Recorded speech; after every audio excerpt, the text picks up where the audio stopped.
Okay, good morning once again. ಎಲ್ರಿಗೂ good morning.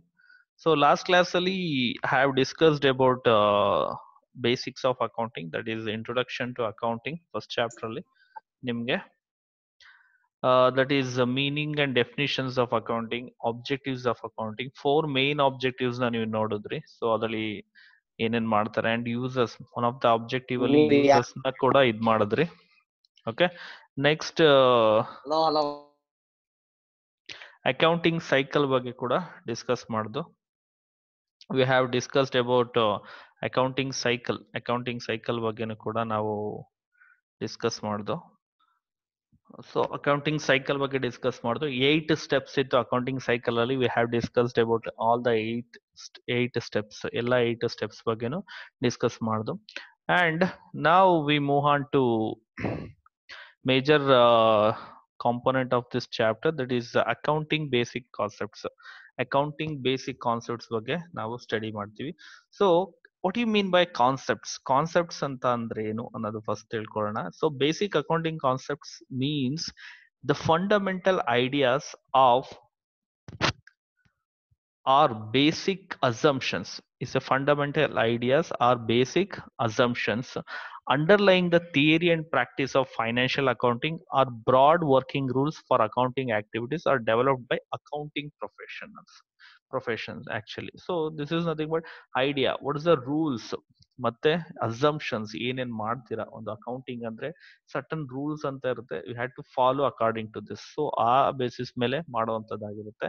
So this is prepared by developed by some of the accounting professionals. ಏನ್ ಮಾಡಿರ್ತಾರೆ ಇದನ್ನ prepare ಮಾಡಿರ್ತಾರೆ ಅಂದ್ರೆ this is nothing but what accounting concepts ಅಂತ ಅಂದ್ರೆ it's one of the fundamental ideas or basic assumptions underlying the theory and practice of financial accounting. ಮತ್ತೆ theory ಮತ್ತೆ ಯಾವ ರೀತಿ ಫೈನಾನ್ಷಿಯಲ್ ಅಕೌಂಟಿಂಗ್ ನಾನು ಪ್ರಾಕ್ಟೀಸ್ ಮಾಡಬೇಕು ಅಂತ ಮಾಡೋಕೆ ಇರುವಂತದ್ದು. So broad with working rules, ಒಂದು ರೂಲ್ಸ್ ಫ್ರೇಮ್ ಮಾಡುತ್ತೆ. ಆ ಚೌಕಟ್ಟು nothing but concept is nothing but certain assumptions we are following in what accounting ಅಲ್ಲಿ. ಅಸಂಪ್ಷನ್ಸ್ ಏನೇನ್ ಫಾಲೋ ಮಾಡ್ತೀವಿ ಅನ್ನೋದನ್ನ ನಾವಿಲ್ಲಿ ಡಿಸ್ಕಸ್ ಮಾಡ್ತೀವಿ. So that is what accounting concepts. And so this is the one of the important theory question in the examination. So examination ಅಲ್ಲಿ ನಿಮಗೆ important question ಅಂತಾನೆ ಹೇಳಕ್ ಇಷ್ಟಪಡ್ತೀನಿ. ಇದು most repeated question. So I am discussing 9 accounting concepts here. I am discussing here 9 accounting concepts. I am discussing here 9 accounting concepts ಇಲ್ಲಿ discuss ಮಾಡ್ತಾ ಇದೀವಿ. So the basically accounting concepts ಯಾವ್ದು ಅಂತ ಅಂದ್ರೆ the first one is business entity. It's a business entity concept. Second one is money measurement concept. Third one is going concern concept, accounting period concept, cost concept, and dual concept, dual aspect concept, revenue recognition concept or realization concept ಎರಡು ಒಂದೇ, and matching concept and objective concept ಅಂತ. There are 9 concepts we can ಇದರಲ್ಲಿ ನೀವು ಓದೋದು. So I will go one by one.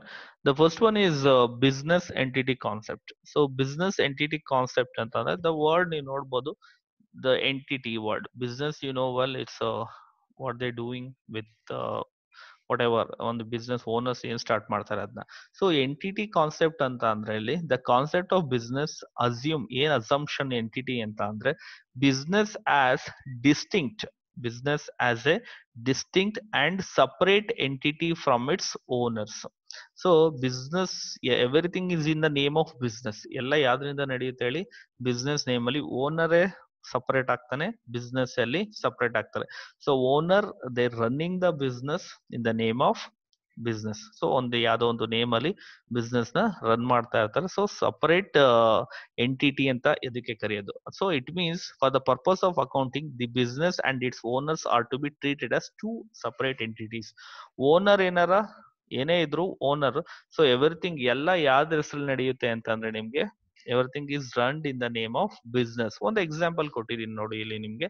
When a person brings in some money as capital, of course ಒಂದು business start ಮಾಡ್ಬೇಕಂದ್ರೆ capital is most important ಅಂತ ನಿಮಗೆ ಗೊತ್ತಿರ್ಬೋದು. ಸೊ ಅದನ್ನ ದುಡ್ಡು ತರ್ತಾನೆ, ಇಸ್ ಅ ಓನರ್. ಆಬ್ವಿಯಸ್ಲಿ ಅವ್ನ ಏನಂತ ಕರಿತೀವಿ ನಾವು, ಓನರ್. ಬಟ್ ಅಕೌಂಟಿಂಗ್ ರೆಕಾರ್ಡ್ಸ್ ಅಲ್ಲಿ ಅದನ್ನ ನಾವ್ ಏನಾಗಿ ಬರಿತೀವಿ ಅಂತ ಅಂದ್ರೆ it is treated as liability. ಅದನ್ನೇನಂತ ಟ್ರೀಟ್ ಮಾಡ್ತೀವಿ, liability of the business to the owner.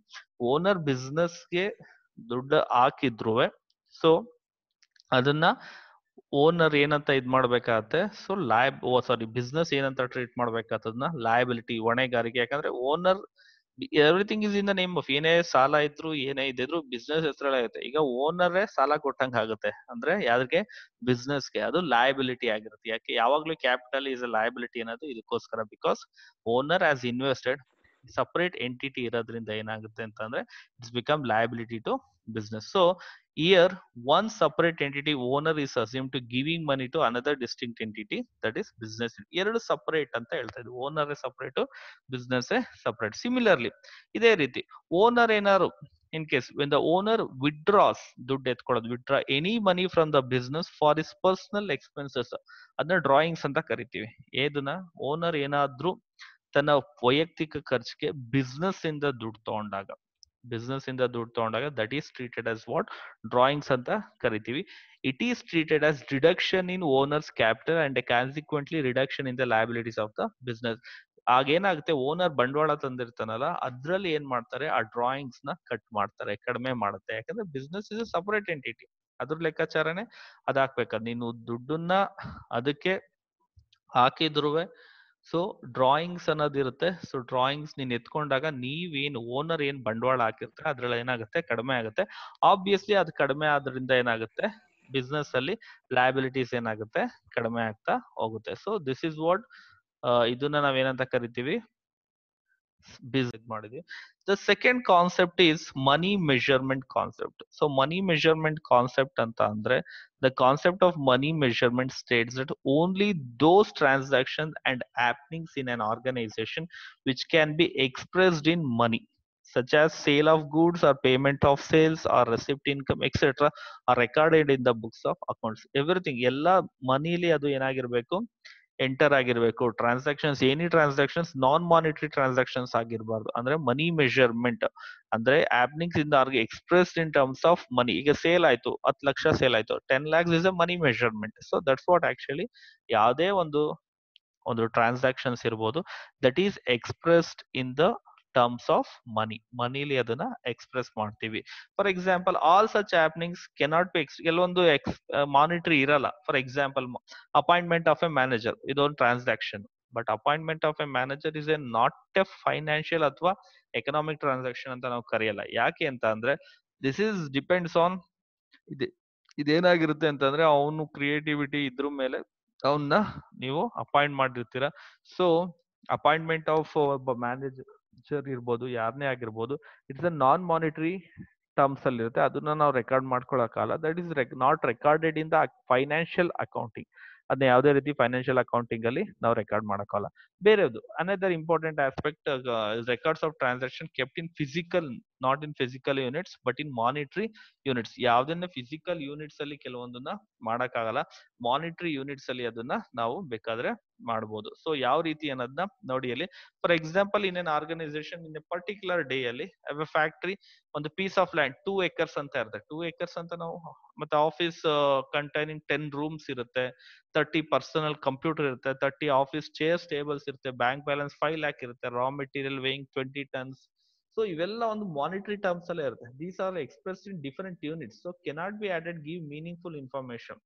ಯಾವಾಗ ಮೀನಿಂಗ್ಫುಲ್ ಇನ್ಫಾರ್ಮೇಶನ್ ಆಗೋದು ಅಂತಂದ್ರೆ ಅದಕ್ಕೆ ಒಂದು ವ್ಯಾಲ್ಯೂ ಬಂದಾಗ, ಒಂದು ಮನಿ ವ್ಯಾಲ್ಯೂನ ನೀವು ಇಟ್ಟಾಗ, ಸೊ ಅದೇನಾಗುತ್ತೆ, ಮೀನಿಂಗ್ಫುಲ್ ಎಕ್ಸ್ಪ್ರೆಷನ್ ಇದಾಗುತ್ತೆ. So this another concept is saying about the money measurement concept ಅಂತ ಇಲ್ಲಿ ನಾವು ಹೇಳ್ತೀವಿ. ಸೊ ಮನಿ ಮೆಜರ್ಮೆಂಟ್ ಕಾನ್ಸೆಪ್ಟ್ ಇದೇ ತರ ಫ್ಲೋ ಆಗೋದು. Next is going concern concept. The third assumption we called it as going concern concept. Going concern concept anta id ಮಾಡಿದ್ವಿ. So the concept of going concern people assume that a business firm would continue to carry out its operation indefinitely. ಏನಂತ ಅಂದ್ರೆ ಇವತ್ತು start ಆಗಿ next close ಆಗುತ್ತೆ ಅನ್ನೋ ತರ ಇರಲ್ಲ business ಯಾವ್ದು. So it will something like that, it is long run ಅಲ್ಲಿ ನಡೆಯುತ್ತೆ. For example, it's fairly long period of time, would not be liquidated for seeable future. ನಾಳೆ ನಾಳೆ ಕ್ಲೋಸ್ ಆಗುತ್ತೆ, ಈಗ ಓಪನ್ ಮಾಡಿ, we never thought like that. So ಯಾವಾಗ್ಲೂ business ಏನಾಗುತ್ತೆ, run ಆಗ್ತಾನೆ ಇರುತ್ತೆ. ಬೇರೆ ಯಾರು ಈಗ ಏನಾರ ಬಿಸ್ನೆಸ್ ಅಲ್ಲಿ ಪ್ರಾಬ್ಲಮ್ ಆಯ್ತು ಅಂದ್ರೆ ಬೇರೆ ಯಾರಾದ್ರೂ ಅಕ್ವೈರ್ ಮಾಡ್ಕೋಬಹುದು. So that's what actually. So it's going concern. ಯಾವಾಗ್ಲೂ ಕಂಟಿನ್ಯೂಸ್ ಆಗಿ ಒಂದು ಅನ್ಸರ್ಟನ್ಟಿ ಅಥವಾ ಯಾವ್ದು ಪರ್ಫೆಕ್ಚುಯಲ್ ಆಗಿರುತ್ತೆ, ಕಂಟಿನ್ಯೂಸ್ ಆಗಿರುತ್ತೆ ಅನ್ನೋ ಒಂದು ಅಸಂಪ್ಷನ್ ಮೇಲೆ ನಾವು ಬಿಸ್ನೆಸ್ ಮಾಡ್ತೀವಿ. This is an important assumption of accounting as it provide very basis for showing assets, value of assets balance sheet ಅಲ್ಲಿ ತೋರ್ಸಕತ್ತೆ. ಒಂದು ಎಕ್ಸಾಂಪಲ್ ಇದು ಕೊಡ್ತೀನಿ ನೋಡಿ ಇಲ್ಲಿ. When we purchase an asset, for example ಒಂದು ಕಂಪ್ಯೂಟರ್ ಪರ್ಚೇಸ್ ಮಾಡ್ತೀರಾ 50,000ಗೆ, we are buying really is the services we shall getting over life span. ಎಷ್ಟು ವರ್ಷ ಇರುತ್ತೆ ಅನ್ಕೊಂಡಿರ್ತೀರಾ ಕಂಪ್ಯೂಟರ್ ಬಂದ್ಮೇಲೆ? ಮಿನಿಮಮ್ ಒಂದು 5 ವರ್ಷ ನಮ್ಮಲ್ಲಿ ಇರುತ್ತೆ ಅಂತ. This is something like that. ಒಂದು 5 ಇಯರ್ಸ್ ನೀವೇನ್ ಎಕ್ಸ್ಪೆಕ್ಟ್ ಮಾಡ್ತೀರಾ? This is going concern concept. ಈ 5 ಇಯರ್ಸ್ ಇರುತ್ತೆ ಅಂತ ತಾನೇ ಮಾಡೋದು. ಸೊ ಬಿಸ್ನೆಸ್ ಅಲ್ಲೂ ಕೂಡ ಅದೇ ರೀತಿ ಇರುತ್ತೆ. So going concern concept is A concept, wear as business is longer period ಏನಾಗುತ್ತೆ, ಕಂಟಿನ್ಯೂ ಆಗುತ್ತೆ ಅಂತ ಇಲ್ಲಿ ಹೇಳ್ತೀವಿ. Next is accounting period. Accounting period concept. So accounting period concept is nothing but span time of end of which financial statement of enterprises are prepared. ಎಷ್ಟು ಅವಧಿಗೆ, usual ಆಗಿ ಎಷ್ಟು ನೀವು ಯೂಶುವಲ್ ಆಗಿ ಈ ವರ್ಷ ಲಾಭ, ಮುಂದಿನ ಎಷ್ಟು ಲಾಭ ಇದೆ ಈ ವರ್ಷ ಅಂತ ಕೇಳ್ತೀರಾ. ವರ್ಷ ಅಂದ್ರೆ 1 ವರ್ಷಕ್ಕೆ ಲೆಕ್ಕ ಹಾಕ್ತಾರೆ, ಕರೆಕ್ಟ್ ಅಲ್ವಾ? ಸೊ ಅದನ್ನೇ ಹೇಳೋದು ಸ್ಪ್ಯಾನ್ ಆಫ್ ಟೈಮ್ ಅಥವಾ ಅಕೌಂಟಿಂಗ್ ಪೀರಿಯಡ್ ಟೈಮ್ ಅನ್ನೋದನ್ನ ಅದನ್ನೇ ಹೇಳೋದು. To know whether it is earn profits or incurred losses during the period, that period, and what exactly is the position of his assets liabilities at the end of the period. ಒಂದು ಅವಧಿಗೆ ಅಂದ್ರೆ that may be 1 year. Usual ಆಗಿ ನಾವು 1 year ಅಂತಾನೆ ತಗೋತೀವಿ. So ಒಂದು ಅವಧಿಗೆ so ಎಷ್ಟು ಕಂಪ್ನಿ ಪ್ರಾಫಿಟ್ ಆಗಿದೆ, ಲಾಸ್ ಆಗಿದೆ, ಅಸೆಟ್ಸ್ ಎಷ್ಟು ಜಾಸ್ತಿ ಆಗಿದೆ, ಲಯಬಿಲಿಟೀಸ್ ಜಾಸ್ತಿ ಆಗಿದೆಯಾ, ಕಡಿಮೆ ಆಗಿದೆ, ಈ ತರ ಒಂದು ಸ್ಟೇಟ್ಮೆಂಟ್ ನ ಪ್ರಿಪೇರ್ ಮಾಡೋ ಒಂದು ಟೈಮ್ ನ ಅಕೌಂಟಿಂಗ್ ಪೀರಿಯಡ್ ಅಂತ ನಾವು ಕರಿತೀವಿ. ಸೊ ಯೂಶುವಲ್ ಆಗಿ ಫೈನಾನ್ಷಿಯಲ್ ಅಕೌಂಟಿಂಗ್ ಅಲ್ಲಿ ಇದೊಂದು ಕಾನ್ಸೆಪ್ಟ್ ನಾವು ಒಂದು ಪೀರಿಯಡ್ ನ ನಾವು ಇದ್ ಮಾಡ್ತೀವಿ ನಾವು. So such information is required by different users. Of course yearly regular interval ಅಲ್ಲಿ various purpose ಗೆ ಅದನ್ನ ಯೂಸ್ ಮಾಡ್ತಾರೆ. So the financial statements therefore normally 1 year prepare ಮಾಡ್ತಾರೆ. ಸೊ ಯೂಶುವಲ್ ಆಗಿ ನಮ್ಮ ಇಂಡಿಯಾದಲ್ಲಿ financial year start from 1st April. ಈ ವರ್ಷ 1st ಏಪ್ರಿಲ್ ಸ್ಟಾರ್ಟ್ ಆದ್ರೆ that is end by next year 31st ಮಾರ್ಚ್ಗೆ ಎಂಡ್ ಆಗುತ್ತೆ. So this is financial year ಅಂತ ನಾವು ಕರಿತೀವಿ ಅಕೌಂಟಿಂಗ್ ಪೀರಿಯಡ್ ಕಾನ್ಸೆಪ್ಟ್ ಅಲ್ಲಿ. ಇದನ್ನೇ ನಾವು ಹೇಳೋದು. Next is cost concept. 5th concept is what? Cost concept. So the cost concept requires that all assets are recorded in the book of accounts at their purchase price. So cost ಯಾವ್ದನ್ನ ತಗೋತೀವಿ, purchase ಎಷ್ಟು ತಗೊಂಡ್ರಿ ಅದನ್ನ ಅಲ್ಲಿ ಬರೀತೀರ, which includes cost of acquisition, transportation, installation and making asset ready to use. For example ಯಾವ್ದೋ ಒಂದು asset ನ ಪರ್ಚೇಸ್ ಮಾಡ್ತೀರಾ, ಫಾರ್ ಎಕ್ಸಾಂಪಲ್ ಒಂದು ಮಿಷಿನರಿಗೆ ಅದನ್ನ ಅಕ್ವೈರ್ ಮಾಡ್ಕೋಬೇಕಾದ್ರೆ ಅದು ಪರ್ಚೇಸ್ ಮಾಡಿರೋ ಬೆಲೆ ಎಷ್ಟು, ಅಲ್ಲಿಂದ ಇಲ್ಲಿಗೆ ತಂದಿರೋದು ಎಷ್ಟು, ಅಲ್ಲಿ ತಂದು ಇಲ್ಲಿ ಬಂದು ಫಿಟ್ ಮಾಡಕ್ಕೆ ಇನ್ಸ್ಟಾಲೇಷನ್ ಚಾರ್ಜಸ್ ಎಷ್ಟು, ಸೊ ಇವೆಲ್ಲ ಸೇರಿ ಅದಕ್ಕೆ ಸೇರಿಸ್ತೀರಾ. So that's what actually cost concept ಏನ್ ಹೇಳುತ್ತೆ ಅಂತ ಅಂದ್ರೆ, we are includes all this. ಎಲ್ಲಾನು ನಾವೇನ್ ಮಾಡ್ತೀವಿ ಇಲ್ಲಿ ಇನ್ಕ್ಲೂಡ್ ಮಾಡ್ತೀವಿ. ವಾಟ್ ಎವರ್ ಏನೇನಿರುತ್ತೆ ಅದನ್ನೆಲ್ಲ ನಾವಿಲ್ಲಿ ಇನ್ಕ್ಲೂಡ್ ಮಾಡ್ತೀವಿ, including cost of acquisition, transportation, installation. So ಒಂದು ಎಕ್ಸಾಂಪಲ್ ನೋಡಿ ಇಲ್ಲಿ. ಜೂನ್ 2005 ಅಲ್ಲಿ an old plant purchased for rupees 50 lakh by Shiva Enterprises.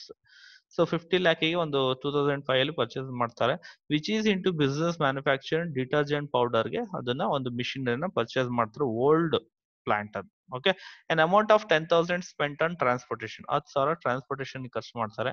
In addition 15,000 ರಿಪೇರಿ ಅಂತ ಖರ್ಚು ಮಾಡ್ತಾರೆ, and plant for bringing the plant in to running position, and 25,000 ಇನ್ಸ್ಟಾಲೇಷನ್ಗೆ ಅಂತ ಖರ್ಚು ಮಾಡ್ತಾರೆ. ಟೋಟಲ್ ಮಿಷಿನರಿ ಕಾಸ್ಟ್ 50,000 ಇರಬಹುದು, ಬಟ್ 15,000 ಪ್ಲಸ್ 10,000 ಪ್ಲಸ್ 25,000 50,000 ಎಕ್ಸ್ಟ್ರಾ ಆಯ್ತಲ್ವಾ. ಸೊ ಬುಕ್ ಅಲ್ಲಿ ನಾವು ಎಷ್ಟು ರೆಕಾರ್ಡ್ ಮಾಡ್ತೀವಿ ಇಲ್ಲಿ 50,50,000 ಅಂತಾನೆ ರೆಕಾರ್ಡ್ ಮಾಡ್ತೀವಿ. This is nothing but cost concept. Cost concept ಅಂದಾಗ ಒಂದು ಖರ್ಚು ಅಂದ್ರೆ ಒಂದು ಏನ್ ಮೇನ್ ಎಕ್ಸ್ಪೆನ್ಸಸ್ ಇರುತ್ತೆ ಅದಕ್ಕೆ ಸಬ್ ಆಗಿ ಏನೇನಾಗಿರುತ್ತೆ ಅದನ್ನೆಲ್ಲ ಆಡ್ ಮಾಡ್ಕೊಂಡೆ ನಾವಿಲ್ಲಿ ಒಂದು ಟೋಟಲ್ ಕಾಸ್ಟ್ ಗೆ ಬರಿತೀವಿ. Okay, next concept is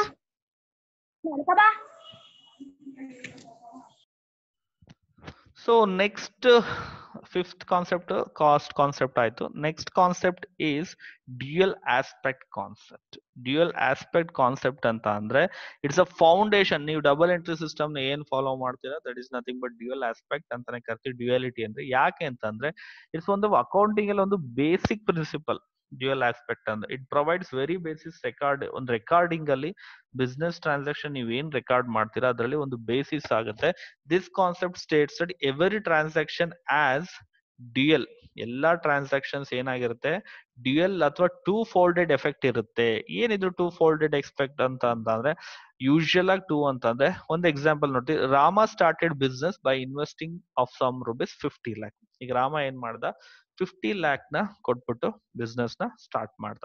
so amount brought in by Rama will increase in assets. ಅದ ಒಂದು ಕ್ಯಾಶ್ ನ ತಗೊಬಂದು ಬಿಸ್ನೆಸ್ಗೆ ಹಾಕ್ತಾ. ಸೊ ಏನಾಯ್ತು ಅಸೆಟ್ ಜಾಸ್ತಿ ಆಯ್ತು, ಬಿಸ್ನೆಸ್ಗೆ ಎಷ್ಟು 50 lakhs. At the same time ಇನ್ನೊಂದ್ ಕಡೆ ಏನಾಗುತ್ತೆ ರಾಮ ಇಂಟು ಕ್ಯಾಪಿಟಲ್ ಬಂಡವಾಳ ಆಗ್ತಾನಲ್ವಾ. So capital he has introduced capital. So that is how much,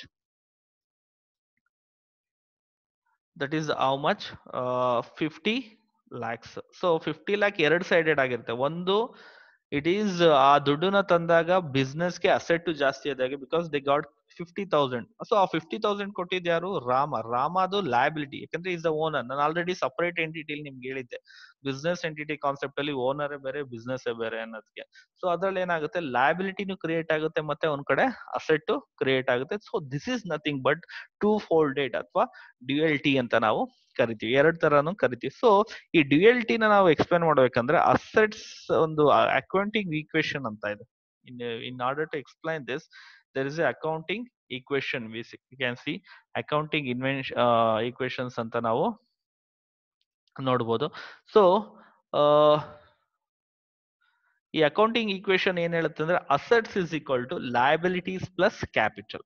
ಈ accounting equation what it says liabilities plus capital ಅಂತ ಹೇಳುತ್ತೆ. So the equation state the assets of a business are always equal to the owners and outsiders. Liability ಮತ್ತೆ owners. Capital ಅಂದ್ರೆ owner ತಂದಾಕೋದು. Whatever invested by the owner ಅದನ್ನೇನಂತ ಕರಿತೀವಿ ನಾವು capital ಅಂತ ನಾವು ಕರಿತೀವಿ. The claims also called equity owners ಅಂತಾನೆ ಕರಿತೀವಿ. ಅವ್ರನ್ನ ಏನಂತ ಕರಿತೀವಿ ಈಕ್ವಿಟಿ ಅಂದ್ರೆ ಓನರ್ಸ್ ಅಂತಾನೆ ಕರಿತೀವಿ.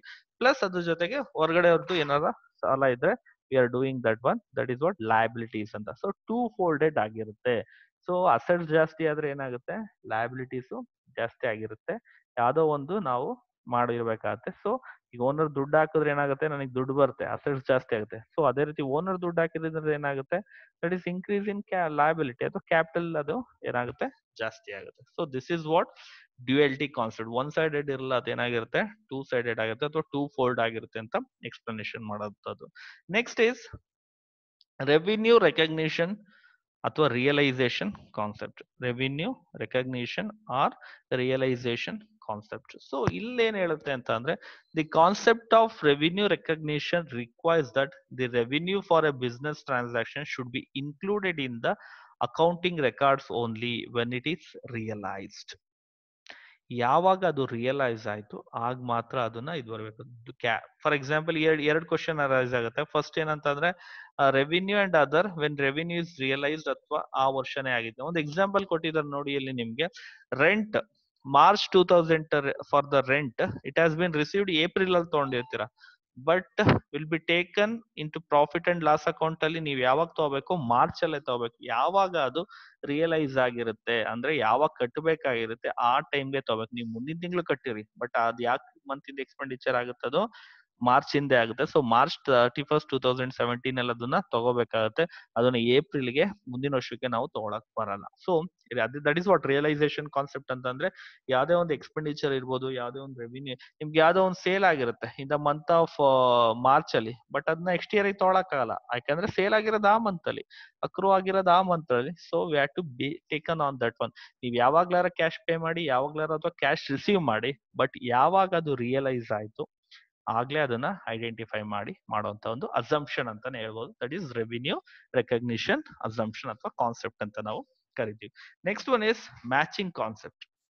ಸೊ ಏನ್ ಮ್ಯಾಚ್ ಮಾಡ್ತಾರೆ ಇಲ್ಲಿ, let's see what they will. The process of ascertaining the amount of profit earned or loss incurred during a particular period involves deduction of related expenses from the revenue earned during the period. This is what the matching concept emphasis exactly on this aspect. So ಹೆಂಗೆ profit ಮತ್ತೆ loss ನ ಕಂಡುಹಿಡಿಯೋದನ್ನೇ matching concept ಅಂತಾನೆ ನಾವು ಕರಿತೀವಿ. So matching concept ನ ಹೆಂಗ್ ಕಂಡುಹಿಡಿಯೋದಂದ್ರೆ ನಿಂಗೆ ಏನ್ ರೆವಿನ್ಯೂ ಬಂತು, ನಿಂಗೆ ಏನ್ ಸೇಲ್ಸ್ ಇಂದ ಬಂತು ಮೈನಸ್ ನಿನ್ ಎಕ್ಸ್ಪೆನ್ಸಸ್ ಎಷ್ಟು, ಸೊ ಇದರಿಂದ ಏನ್ ಸಿಗುತ್ತೆ profit or loss. Revenue minus expenses ಮಾಡಿದ್ರೆ ನಿಮ್ಗೆ ಏನ್ ಆಗುತ್ತೆ, ಸೊ ಅದನ್ನ ನೀವೇನ್ ಕರಿತೀರಾ, so profit or loss. This is what we are matching revenue with expenses to calculate profit or loss. ಅಥವಾ ರೆವಿನ್ಯೂ ಅಂದ್ರೆ ನಿನ್ಗೆ ಒಂದು ಏನು ವರಮಾನ ಬಂತು, that is revenue is something like ವರಮಾನ, ಆ ಸೇಲ್ ಮಾಡೋದ್ರಿಂದ ಬಂದಿರೋ ದುಡ್ಡು, ಬಟ್ ನಿನಗೆ ಎಷ್ಟು ಖರ್ಚಾಯ್ತು, ಸೊ ಅದನ್ನ ಇದು ಮಾಡೋವಂಥದ್ದು ಏನಂತ ಅದು ಮಾಡೋದ್ರಿಂದ ನಿಮಗೆ ಸಿಗೋವಂತ ಒಂದು ಪ್ರಾಫಿಟ್ ಅಥವಾ ಲಾಸ್ ನ ನಾವೇನಂತ ಕರಿತೀವಿ, ನಾವು we called it as what matching concept ಅಂತ ನಾವು ಕರಿತೀವಿ. So this is what matching concept all about. Next concept ಬಂದು ಆಬ್ಜೆಕ್ಟಿವ್ ಕಾನ್ಸೆಪ್ಟ್ ಅಂತ ಅಥವಾ ಆಬ್ಜೆಕ್ಟಿವಿಟಿ ಕಾನ್ಸೆಪ್ಟ್ ಅಂತ. So objectivity concept is nothing but the concept of objectivity requires that accounting transaction should be recorded in an objective manner, free from bias of accountant and others. ಒಂದು objective ಇರಬೇಕು and ಬಯಸ್ ಇರ್ಬೋದು. ನಿಮಗೆ ಬೇಕಾದಾಗ accounting ಮಾಡೋದಲ್ಲ ಅದು. Accountants ಯಾವುದೇ ರೀತಿ ಬಯಸ್ ಇಲ್ದರೆ ಅದೇನ್ ಕರೆಕ್ಟ್ ಆಗಿತ್ತು ಅದನ್ನು ಫಿಗರ್ಸ್ ನ ಬರಿಬೇಕು. This can be possible when each of the transactions is supported by verifiable documents and vouchers. So ಯಾವುದೇ ಒಂದು ಇದಾದಾಗ ಒಂದು ವೋಚರ್ಸ್ ಇರ್ಬೇಕು. ಫಾರ್ ಎಕ್ಸಾಂಪಲ್ ಸೇಲ್ ಮಾಡಿದೀರಾ, ಎಲ್ಲಿ ವೋಚರ್ಸ್, ಅದಕ್ಕೆ ಅದು ಡಾಕ್ಯುಮೆಂಟ್ ಇಟ್ಕೊಂಡೆ ಮಾಡ್ಬೇಕಾಗತ್ತೆ.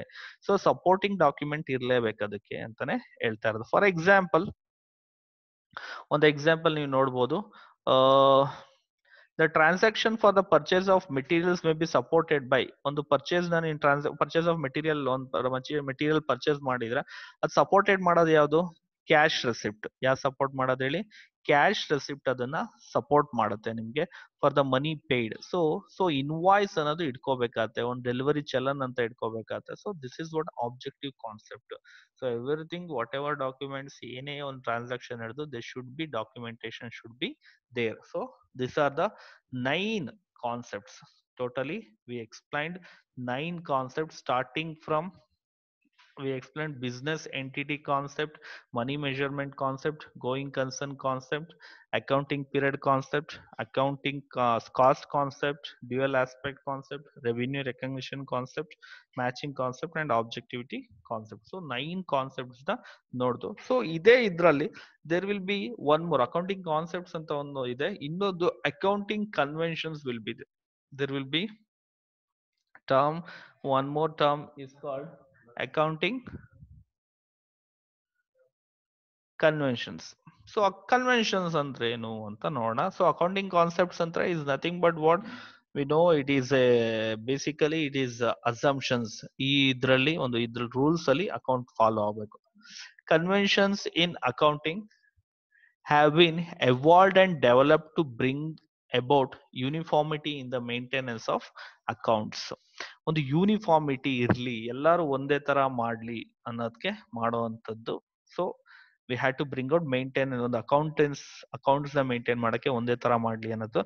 ಸೊ ಏನ್ ಹೇಳುತ್ತೆ ಅಂದ್ರೆ customs or traditions or usages where in which are in use since long. So customs traditions ಇವೆಲ್ಲ ಯೂಸ್ ಮಾಡಿ ಮಾಡುವಂತದ್ದು. So which are used in something like that. So ಅದನ್ನ ಏನಂತ ಕರಿತೀವಿ ನಾವು, ಕನ್ವೆನ್ಷನ್ಸ್ ಅಂತ ಕರಿತೀವಿ. ಸೊ ಇನ್ನು ಕ್ಲಿಯರ್ ಆಗಿ ಹೇಳ್ಬೇಕು ಅಂತ ಅಂದ್ರೆ these are nothing but unwritten loss. ಯಾವ್ದು ಫಾಲೋ ಎಲ್ಲರೂ ಒಂದೇ ಇದೇ ತರ ಫಾಲೋ ಮಾಡ್ತಾರೆ, ನಾನು ಇದೇ ತರ ಫಾಲೋ ಮಾಡ್ಬೇಕು ಬೈ ಡಿಫಾಲ್ಟ್ ಅಂತ ಕರಿತೀವಲ್ಲ, ಅದನ್ನ ಏನಂತ ಕರಿತೀವಿ, ಕನ್ವೆನ್ಷನ್ಸ್ ಅಂತ ನಾವು ಕರಿತೀವಿ. The accountants have to adapt the usages or customs which are used as a guide. ಬೇರೆಯವರೆಲ್ಲ ಒಂದು ರಿಪೋರ್ಟ್ಸ್ ನೋಡ್ಕೊಂಡು ಇದೇ ತರ ನಾನು ಫಾಲೋ, ಒಂಥರ ರೆಫರೆನ್ಸ್ ಮಾಡ್ದಂಗೆ ಇದನ್ನ. ಸೊ ದೀಸ್ ಕನ್ವೆನ್ಷನ್ಸ್ ಇದನ್ನ ಡಾಕ್ಟ್ರೈನ್ ಅಂತ ಕೂಡ ನಾವು ಕರಿತೀವಿ. ಸೊ ಇದರಲ್ಲಿ 4 ಅಕೌಂಟಿಂಗ್ ಕನ್ವೆನ್ಷನ್ಸ್ ನ ನಾವು ಫಾಲೋ ಮಾಡ್ತೀವಿ. One is the convention of disclosure, first one. Second one is convention of consistency. Third one, convention of conservatism and convention of materiality. So ನಾಲ್ಕು. So first one is convention of disclosure. So what do you mean by convention of disclosure? Disclosure ಏನ್ ಮಾಡ್ತಾರೆ, this conventions requires that accounting statements should be honestly prepared. Honest ಆಗಿ prepare ಮಾಡಬೇಕು, ಯಾವುದೇ ರೀತಿ manipulation ಏರುಪೇರು ಆ ಥರ ಎಲ್ಲ ಮಾಡಬಾರ್ದು. All significant information should be disclosed. Important ಏನೇನಿರುತ್ತೆ ಅದನ್ನೆಲ್ಲ ಡಿಸ್ಕ್ಲೋಸ್ ಮಾಡಬೇಕಾಗತ್ತೆ. That is while making accounting records care should be taken disclose all material information. ಎಲ್ಲ ಅದಕ್ಕೆ ಸಂಬಂಧಪಟ್ಟಿರೋ ಒಂದು ಮಾನಿಟರಿ ಟ್ರಾನ್ಸಾಕ್ಷನ್ ಸಂಬಂಧಪಟ್ಟಿರೋದು ಎಲ್ಲಾನು ಡಿಸ್ಕ್ಲೋಸ್ ಮಾಡಬೇಕಾಗುತ್ತೆ. So emphasis only on material information, not on immaterial. ಅದಕ್ಕೆ ಸಂಬಂಧಪಟ್ಟಿರೋದು ಮಾತ್ರ ಬರಿಬೇಕು, ಅದಕ್ಕೆ ಅಸಂಬಂಧವಾಗಿರೋದು ಅಕೌಂಟಿಂಗ್ ಅಲ್ಲಿ ಹಾಕ್ಬಾರ್ದು. ಡಿಸ್ಕ್ಲೋಜರ್ ಅಂತಂದ್ರೆ ಯಾವ್ದನ್ನ ಅವರು ತೋರ್ಪಡಿಸ್ಬೇಕು ಅನ್ನೋದನ್ನ ಹೇಳುತ್ತೆ. ಸೊ ಎಲ್ಲ ಈ ತರ ಇರುತ್ತೆ. And conventions greater importance usual corporate ಅವ್ರು ಕಂಪಲ್ಷನ್ ಮಾಡ್ಬೇಕಾಗತ್ತೆ. ಬಿಕಾಸ್ ಓನರ್ಶಿಪ್ ಮತ್ತೆ ಮ್ಯಾನೇಜ್ಮೆಂಟ್ ಇರೋದ್ರಿಂದ, ಓನರ್ಶಿಪ್ ಬೇರೆ ಆಗಿರ್ತಾರಿಂದ ಕಂಪ್ನಿಗಳು ಏನ್ ಮಾಡುತ್ತೆ, ಕಂಪಲ್ಸರಿ ಇದ್ ಮಾಡ್ಲೇಬೇಕು. ಯಾಕಂದ್ರೆ ಓನರ್ಸ್ ಅವ್ರು ಕೊಡ್ಬೇಕು ಅದನ್ನ. ನಮ್ ಕಂಪ್ನಿ ಮ್ಯಾನೇಜ್ಮೆಂಟೇ ಬೇರೆ ನಡೆಸ್ತಾರೆ. Okay, so the purpose of this convention is to communicate all material. ಯಾಕೆ ಇದನ್ನ ಮಾಡ್ತಾರೆ ಅಂತಂದ್ರೆ ಎಲ್ಲಾ ರೀತಿಯ ಒಂದು ಬೇಕಾದ ಮಾಹಿತಿ, ಫ್ಯಾಕ್ಟ್ಸ್ ಗಳನ್ನ, ಫೈನಾನ್ಷಿಯಲ್ ಪೊಸಿಷನ್ ಗಳನ್ನ ಪ್ರೊಪ್ರೈಟರ್ಗೆ ಸರಿಯಾದ ರೀತಿ ಅಥವಾ ಇನ್ವೆಸ್ಟರ್ಸ್ಗೆ ಸರಿಯಾದ ರೀತಿ ಕೊಡೋದಕ್ಕೋಸ್ಕರ ಈ ಕನ್ವೆನ್ಷನ್ ಆಫ್ ಡಿಸ್ಕ್ಲೋಜರ್ ಬಂತು. ಅಂದ್ರೆ ಈ ಸರಿಯಾದ ಮಾಹಿತಿನ ತೋರ್ಪಡಿಸ್ಬೇಕು, ಓಪನ್ ಆಗಿರ್ಬೇಕು ಮತ್ತೆ ಟ್ರಾನ್ಸ್ಪರೆಂಟ್ ಆಗಿರ್ಬೇಕು ಅಂತ ಹೇಳ್ತಾರೆ. Okay, next convention, the second convention is convention of consistency. So ಈಗ ಯಾವ್ದೋ ಒಂದು ಪ್ರಾಕ್ಟೀಸ್ ನ ಫಾಲೋ ಮಾಡ್ತಾ ಇದ್ದೀರಾ, ಕನ್ವೆನ್ಷನ್ ನ ಫಾಲೋ ಮಾಡ್ತಾ ಇದ್ದೀರಾ, rules and practices of continuously observed and applied. So in order to enable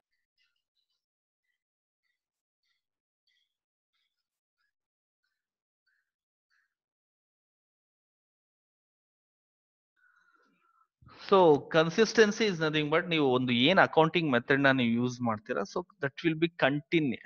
ಯಾವಾಗ್ಲೂ ಏನಾಗಿರ್ಬೇಕು ಅಂತ ಅಂದ್ರೆ ದಟ್ ವಿಲ್ ಬಿ ಒಂದು ಕನ್ಸಿಸ್ಟೆನ್ಸಿ ಇರಬೇಕು. ಯಾವಾಗ್ಲೂ ಒಂದು ಕನ್ಸಿಸ್ಟೆನ್ಸಿ ಅಂದ್ರೆ ಮುಂದಿನ ವರ್ಷ ಮತ್ತೆ ಹಿಂದಿನ ವರ್ಷದ್ದು ಕಂಪೇರ್ ಮಾಡೋ ತರ ಇರ್ಬೇಕಾಗತ್ತೆ. ಸೊ ಈಸಿ ಆಗುತ್ತೆ, ಓ ಪ್ರತಿ ವರ್ಷ ಜಾಸ್ತಿ ಆಗ್ತಿದ್ಯಾ ಕಡಿಮೆ ಆಗ್ತಿದ್ಯಾ ಅಂತ ಒಂದು ಇನ್ಫಾರ್ಮೇಶನ್ ಬೇಕು ಅಂದಾಗ ಕಂಪ್ನಿಗೆ ಏನಾಗುತ್ತೆ, that would be easy for every one actually. So compare ಮಾಡಕ್ ಏನಾಗುತ್ತೆ, ಈಸಿ ಆಗುತ್ತೆ. So convention it increase accuracy, comparability. ಒಂದು ಕರೆಕ್ಟ್ ಆಗಿ ಕನ್ಸಿಸ್ಟೆಂಟ್ ಆಗಿ ಒಂದೇ ತರ ಮೆಥಡ್ ಆಫ್ ಅಕೌಂಟಿಂಗ್ ನ ನೀವು ಫಾಲೋ ಮಾಡ್ತಾ ಇದ್ರೆ ಏನಾಗುತ್ತೆ, ಅದು that can be easy for every one. ಎಲ್ರಿಗೂ ಏನಾಗುತ್ತೆ, ಈಸಿ ಆಗುತ್ತೆ ಅಂತ ಇಲ್ಲಿ ಹೇಳ್ತಾ ಇರೋದು. Next one is convention to conservatism. Convention to conservatism ಅಂತ ನಾವು ನೋಡಿದೀವಿ. ಕನ್ವೆನ್ಷನ್ ಟು ಕನ್ಸರ್ವೇಟಿಸಮ್ ಅಂತ ಅಂದಾಗ, so this is what you conserve, ಏನ್ ಕನ್ಸರ್ವ್ ಮಾಡ್ತೀರಾ ಇಲ್ಲಿ.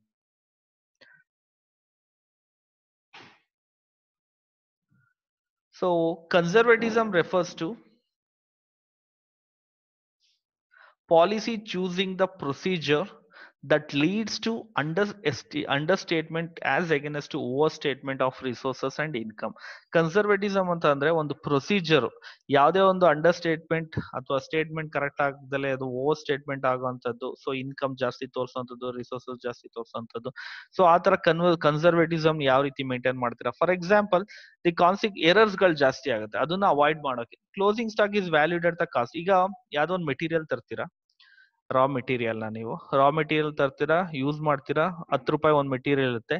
ಅದನ್ನ ಏನಾಗುತ್ತೆ, ಆ ಇನ್ನು ಉಳಿಯುತ್ತೆ, ಇನ್ನು ಮೆಟೀರಿಯಲ್ ಉಳಿದಾಗ, ಸೊ ಮೆಟೀರಿಯಲ್ ಕ್ಲೋಸ್ ಅದು ಇನ್ನು ಆ ವರ್ಷ ಕ್ಲೋಸ್ ಆಗ್ಬೇಕಾದ್ರೆ ಮೆಟೀರಿಯಲ್ ಬೆಲೆ 12 ರೂಪಾಯಿ ಇರುತ್ತೆ. ಸೊ ತಗೊಂಡಿದ್ದು ಎಷ್ಟು, 10 ರೂಪಾಯಿ. ಕ್ಲೋಸ್ ಮಾಡ್ತಾ ಇರೋದು ಎಷ್ಟು, ಕ್ಲೋಸಿಂಗ್ ವ್ಯಾಲ್ಯೂ ಎಷ್ಟಿರುತ್ತೆ, 12 ರುಪೀಸ್ ಇರುತ್ತೆ. ಸೊ ಒಂದ್ ಯೂನಿಟ್ಗೆ. ಸೊ ಏನ್ ತಗೋತೀರಾ ಅನ್ನೋದು, ಸೊ ಯಾವ್ದ್ರಲ್ಲಿ ವ್ಯಾಲ್ಯೂ ಮಾಡ್ತೀರಾ, ಒಂದು ಮೆಥಡ್ ನ ಫಾಲೋ ಮಾಡ್ಬೇಕು ಇಲ್ಲಿ ಅಂತ ಹೇಳ್ತಾ ಇರೋದು. Closing stock is valued at cost or market price whichever is lower. ಯಾವಾಗ್ಲೂ ಕಡಿಮೆ ಎಷ್ಟಿರುತ್ತೋ ಅದ್ರ ಮೇಲೆ ನೀವು ಅದನ್ನ ಮಾಡ್ಬೇಕು. This is what convention of conservatism ಅಂತ ನಾವು ಕರೆಯುವಂಥದ್ದು. ಬೆಟರ್ ಯಾವುದು ಇದಾಗುತ್ತೆ ಅನ್ನೋದ ಮಾಡ್ಬೇಕಾಗತ್ತೆ. ಅಂಡ್ ಆಲ್ಸೋ ಕನ್ಸರ್ವೇಟಿಸಮ್ ಅಲ್ಲಿ ಎಕ್ಸಾಂಪಲ್ ನೋಡಿ, ಇಲ್ಲಿ ಎಸ್ಟಿಮೇಟೆಡ್, ಓವರ್ ಎಸ್ಟಿಮೇಟ್ ಅಸೆಟ್ ಗೆ should not be over estimated. ಒಂದೊಂದು ಆಸ್ತಿ ಇಷ್ಟು ಜಾಸ್ತಿ ಇದೆ, ಈಗ ಫಾರ್ ಎಕ್ಸಾಂಪಲ್ ಮಿಷಿನರಿ ತಂದಿತ್ತ ಒಂದು ಆಸ್ತಿ ಸುಮ್ಮನೆ ಅನ್ವೇಷ ಮಾರ್ಕೆಟ್ ವ್ಯಾಲ್ಯೂನ ಇನ್ಕ್ರೀಸ್ ಮಾಡೋದು, ಯಾವಾಗ್ಲೂ ಅದು ಕಡಿಮೆ ಇದ್ರಲ್ಲೇ ಇರಬೇಕು. ಅಂಡ್ ಲಯಬಿಲಿಟಿನ ಅಂಡರ್ ಎಸ್ಟಿಮೇಟ್ ಮಾಡುವಂತದ್ದು, ಅಸೆಟ್ಸ್ ನ ಓವರ್ ಎಸ್ಟಿಮೇಟ್ ಮಾಡುವಂತದ್ದು, ಪ್ರಾಫಿಟ್ ನ ಜಾಸ್ತಿ ಓವರ್ ಎಸ್ಟಿಮೇಟ್ ಮಾಡಬಾರ್ದು, ಅಂಡ್ ಲಾಸ್ ನ ಅಂಡರ್ ಎಸ್ಟಿಮೇಟ್ ನ ಮಾಡಬಾರ್ದು. ಕಡಿಮೆ ಲಾಸ್ ತೋರಿಸುವಂತದ್ದು, ಜಾಸ್ತಿ ಪ್ರಾಫಿಟ್ ತೋರಿಸುವಂತದ್ದು. So this should be they have to maintain. Market price consider ಆದಾಗ ಇದನ್ನ ನೋಡ್ಕೋಬೇಕಾಗತ್ತೆ. Next is at last convention, last convention ಯಾವ್ದಪ್ಪ ಅಂದ್ರೆ convention of materiality. So according to American association material return an item should B regarded as material if there is a reason to believe that knowledge of it would influence the decision informed investor. So ಒಂದು decision, ಇದು material, ಇದು ನಮಗೆ ಸಂಬಂಧಪಟ್ಟಿರೋದು ಅಕೌಂಟ್ಗೆ ಅನ್ನೋದನ್ನ ಏನಂತ ಕರಿತೀವಿ ನಾವು, materiality ಅಂತ ಕರಿತೀವಿ. So it refers to relative importance of an item or event. Importance, ಯಾವ್ದೋ ಒಂದು ಸೇಲ್ ಆಗಿದೆ, ದಟ್ಸ್ ಎ ಇಂಪಾರ್ಟೆಂಟ್ ಟ್ರಾನ್ಸಾಕ್ಷನ್ ಅಕೌಂಟಿಂಗ್ಗೆ, ಅದನ್ನ ಕರೆಕ್ಟ್ ಆಗಿ ಇದು ಮಾಡ್ಬೇಕಾಗತ್ತೆ. ಸೊ ಒಂದು ಮ್ಯಾನೇಜರ್ ಅಪಾಯಿಂಟ್ ಆಗುವಂತದ್ದು ಇರ್ಬೋದು, ಅದು it's not so important. Theoretically all items large or small should be treated like materiality conventions. Economic significance ಇರುವಂತದ್ದು, ಮನಿ ಟ್ರಾನ್ಸಾಕ್ಷನ್ಸ್ ಇರುವಂತದ್ದು, ಸೊ ಖಂಡಿತವಾಗಿ ಏನಾಗಿರುತ್ತೆ, ಅದು ಅಕೌಂಟಿಂಗಿಗೆ ಬಂದೇ ಬರುತ್ತೆ. ಫಾರ್ ಇನ್ಸ್ಟೆನ್ಸ್, ಯಾವ್ದೋ ಒಂದು fountain pen, stapler, pin, cushion, punching machine can be treated as part of assets when considering their durability and life span. ಅದು ಡ್ಯೂರಬಿಲಿಟಿ ಎಷ್ಟು ವರ್ಷ ಇರುತ್ತೆ ಅದನ್ನ, but is not necessary for separate ledger. ಈಗ ಒಂದ್ ಮಿಷಿನರಿನ ನೀವು ಅಕೌಂಟ್ ನ ಒಂದ್ 5 ವರ್ಷ ಮೇಂಟೈನ್ ಮಾಡೋದು, ಒಂದ್ ಪೆನ್ ತಗೊಂಡೆ ಕಂಪ್ನಿಗೆ ಒಂದ್ ಯಾವ್ದೋ ಒಂದು ಯೂಸ್ ಪೆನ್ ತಗೊಂಡ್ರೆ ಅದನ್ನ 5 ವರ್ಷ ಮೇಂಟೈನ್ ಮಾಡಕ್ಕಾಗತ್ತೆ ಅಕೌಂಟ್ಸ್ ನ? ಸೊ ಇಲ್ಲ ಅಲ್ವಾ? ಸೊ